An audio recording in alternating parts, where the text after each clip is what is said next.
મારા વાલા પ્રિયો, હું તમને ઈશુના નામમાં શુભેચ્છા પાઠવું છું. તમે કેમ છો? સારા છો ને? શું તમે નિરાશ છો? પ્રાર્થના સાંભળવામાં આવતી નથી? પ્રભુ તમારી પ્રાર્થનાઓ સાંભળી રહ્યા છે, પરંતુ તમારે રાહ જોવાની જરૂર છે. ક્યારેક લાગશે પ્રભુ પ્રાર્થના સાંભળતા નથી. કારણ શું છે? આજે તમારે જાણવું જોઈએ. તે પહેલા આ કોનું ઘર છે? શું તમારું અમેરિકામાં ઘર છે? શું તમે આવી રીતે પૂછી રહ્યા છો? આ મારું ઘર નથી, પરંતુ અમે આ ઘર જોવા આવ્યા છીએ. પરમેશ્વરના પ્રખ્યાત માણસ જે ડોક્ટર બિલી ગ્રેહામ હતા, તેમના પિતા દ્વારા બનાવવામાં આવેલું આ બિલી ગ્રેહામ જ્યારે નાના હતા ત્યારનું જ્યાં તેમનો ઉછેર થયો, આ તે ઘર છે.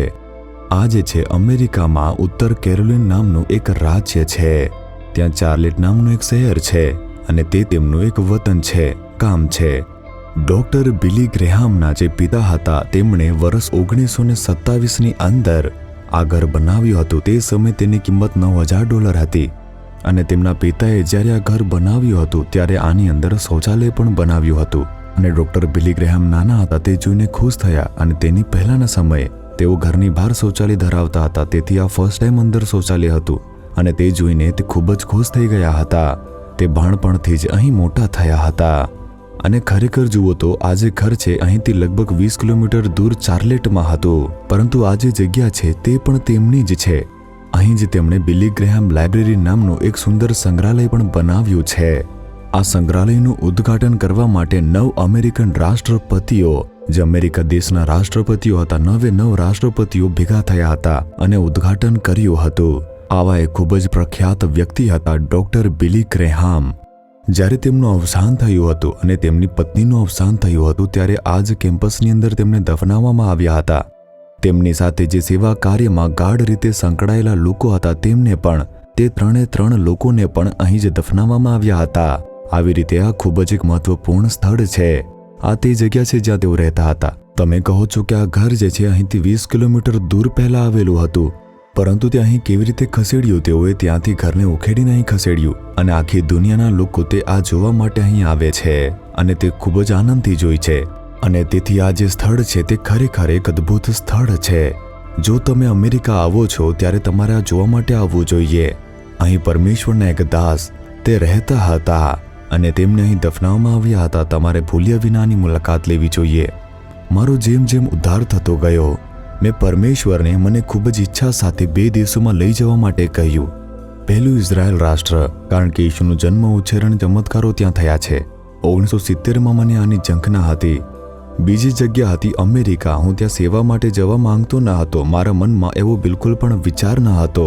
ડોક્ટર બિલી ગ્રેહામ સેવા કાર્ય જોવા માટે આવવું હતું અને બીજા એક દાસ ઓરલ રોબર્ટ્સના પ્રાર્થના ટાવરને જોવા માટે આવવું હતું, પ્રાર્થના કરવા. હું તે જોવા માંગતો હતો જ્યાં તેમણે સેવા કરી.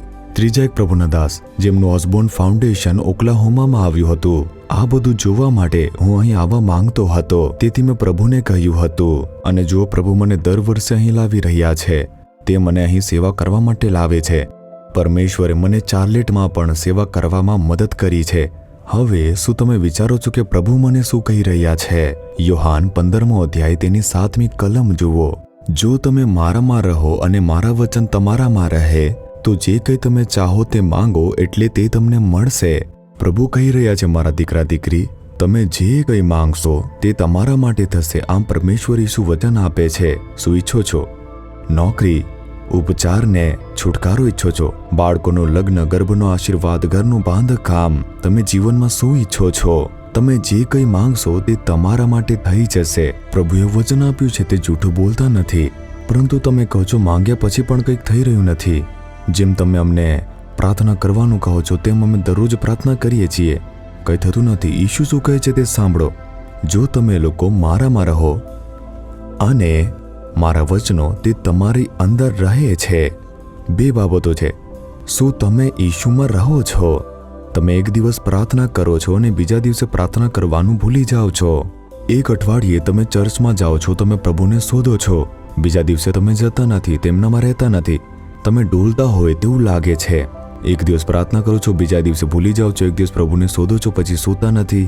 એક દિવસ બાઇબલ વાંચો છો, બીજા દિવસે બાઇબલ વાંચતા નથી. તો પછી તમે જે માંગો છો પ્રભુ કેવી રીતે આપી શકે છે? તમારે તેમનામાં રહેવું પડશે. એટલું જ નહીં, તેમના વચનો તમારી અંદર રહેવા જોઈએ.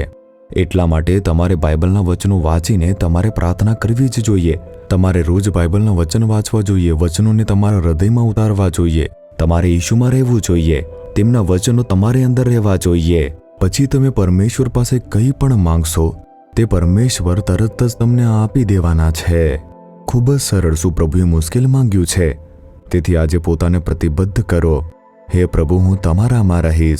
હું તમને ક્યારેય છોડીશ નહીં. હું દરરોજ તમને શોધીશ. હું તમારી હાજરીમાં રાહ જોઈશ. આમ કહો. તમારા વચનોમાં રહેવા માટે હું પોતાને પ્રતિબદ્ધ કરું છું. હું તમારા વચનો વાંચીશ, મનન કરીશ અને હૃદયમાં કોતરીને મૂકીશ. તમે જે પણ માંગશો આજે મળી શકે છે. બસ તમે પોતાને પ્રતિબદ્ધ કરો. બસ આટલું જ તે મહત્વનું છે. એટલે આજે પ્રતિબદ્ધ કરો કે હે પ્રભુ, તમે મને માફ કરો પરમેશ્વર. હું મારા જીવનમાં ડોલતો રહ્યો હતો, હું તમારામાં નથી. મેં તમારા વચનોને મહત્વ આપ્યું નહીં. હું આજે મારી જાતને પ્રતિબદ્ધ કરું છું. હું તમારામાં રહેવા માટે પ્રતિબદ્ધ કરું છું. તમારા વચનોને પ્રાથમિકતા આપું છું પ્રભુ. તેને મારા વ્યક્તિગત જીવનમાં ઉતારું છું. કૃપા કરીને તમારા વચન મુજબ મારી વિનંતી તે પૂર્ણ કરો. પ્રાર્થના કરીને જુઓ, આજે એક ચમત્કાર થશે. શું પ્રાર્થના કરશો? હૃદય પર હાથ રાખીને કહો, હે ઈશુ, હું હંમેશા તમારામાં રહું તે માટે પ્રતિબદ્ધ કરું છું. તમારા વચનો હંમેશા મારામાં રહે તે માટે કૃપા આપો. તે માટે હું પોતાને પ્રતિબદ્ધ કરી રહ્યો છું. જો હું પોતાને પ્રતિબદ્ધ કરીશ, જે પણ હું માંગીશ તે તમે મને આપશો પ્રભુ. આમ તમે કહ્યું છે, એટલે આજે પણ હું આ બાબતમાં ચમત્કાર ઈચ્છું છું. હું આ બાબતમાં એક છુટકારો ઈચ્છું છું. આ બાબતમાં એક અજાયબી તમે કરો પ્રભુ. ઈશુના નામમાં તે થઈ રહ્યું છે. હું પ્રાપ્ત કરું છું. હું વિશ્વાસ કરું છું. આજે ચમત્કાર જોવાનો છું. ઈશુના નામમાં. Amen, amen. Jesus redeems Gujarati YouTube ચેનલને સબસ્ક્રાઇબ કરો. દરેક નવા કાર્યક્રમની માહિતી મેળવવા માટે બેલ આઇકન પર ક્લિક કરો.